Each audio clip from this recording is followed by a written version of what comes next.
Hello everyone, and welcome back to another AFK journey video. So we're back on the Pioneer server. Today is day 3, and Contess is again in the overall top team for the Dream Realm boss Sarethiel today, making her 3 for 3 in all the Dream Realm bosses we've had so far. The top team for right now is this one that has hit 350 billion damage using Contess. It's very similar to the team which is actually the top on global right now, but basically using Contess rather than Corden and changing up the artifact. That is the only major change, and who knows, maybe later on in the day even better teams will be cooked up by some other players, but for right now this is what we have. And now to compare it to the Corden team, which is currently the top performer on global server, at least there isn't that massive of a score gap. There is a 13 billion damage score gap, which is still meaningful, but it doesn't look like maybe today Contest is going to be completely gapping the other teams by a huge amount, probably partly because of the reason that this boss Sarethiel, it's a shorter boss fight, only 45 seconds, so you're not going to be able to get that much HP loss damage actually out there compared to other bosses which have a full 90-second match. So that is why Sarethiel is kind of like that midway between an endless boss and kind of a pre-endless boss, and Contess is mainly, she's built for endless, as you guys know, with her exclusive skill, which is causing HP loss from all sources to be increased by 22%, and also the fact that she doesn't apply this debuff until a bit into the match. She has to expel the boss, which will take at least 15 to 20 seconds until even applying her debuff. So basically, this boss is probably the worst boss for Contest, and she still is in the top team. But the gap is not huge for right now, as of right now. So what basically does this mean at this point? As you guys probably already know, if Contess is released in this current state, then she will be definitely a must pull for basically every account, because she is very important for Dream Realm. Her debuff is really the strongest debuff we've ever had for endless Dream Realm on a hero ever, because there has been no hero that has allowed you to boost your HP loss damage onto an enemy target. This is a crazy debuff, but like, we know the limitations of her are that she needs to take a while to even get off her debuff.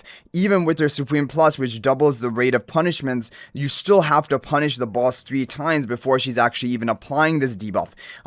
Yeah, and that is her limitation, and that's why in this boss Sarethiel, where you only have 45 seconds, just to show it to you guys here, you only have 45 seconds even to deal your damage. The fact that if your debuff goes off 15 seconds or 20 seconds into the match, it's just not that much uptime, right?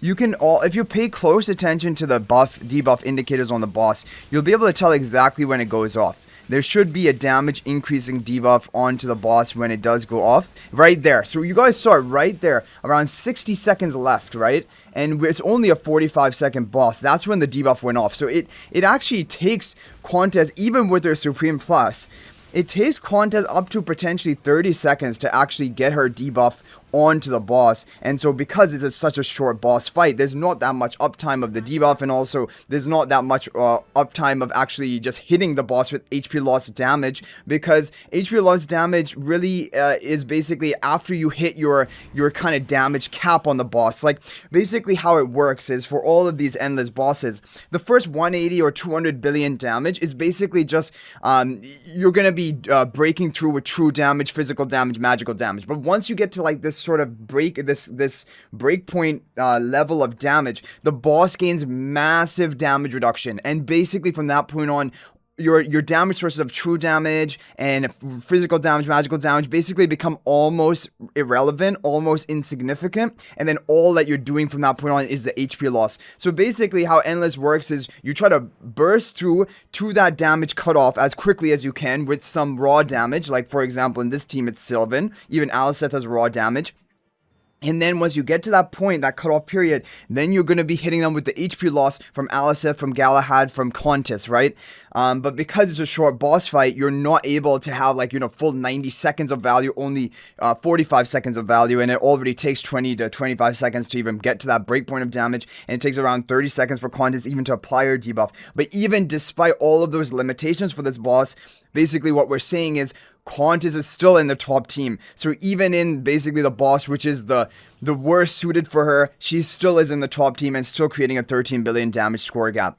So that means that Contess is just super, super meta, honestly speaking, and probably 8 out of 8 for bosses if I had to predict it right now.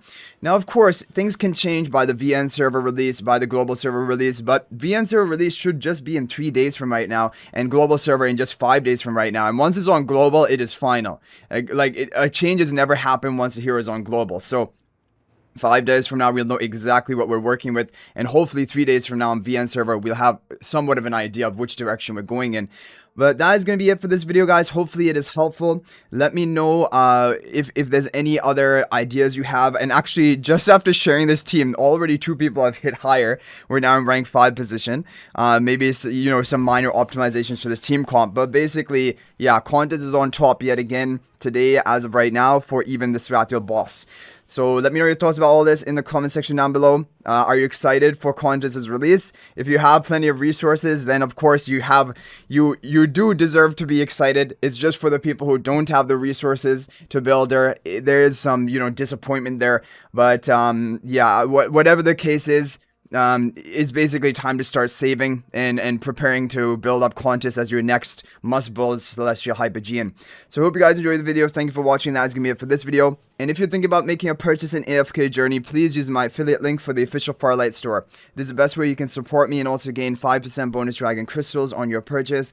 My affiliate link is in the description of this video and a pinned comment, and you can actually bookmark this link in your browser, and whenever you're planning to make a purchase, just return to the bookmark link and make your purchase. It will support me and be greatly appreciated. So thanks for watching. I'll hopefully see you in the next video, and until then, everyone, peace out for now.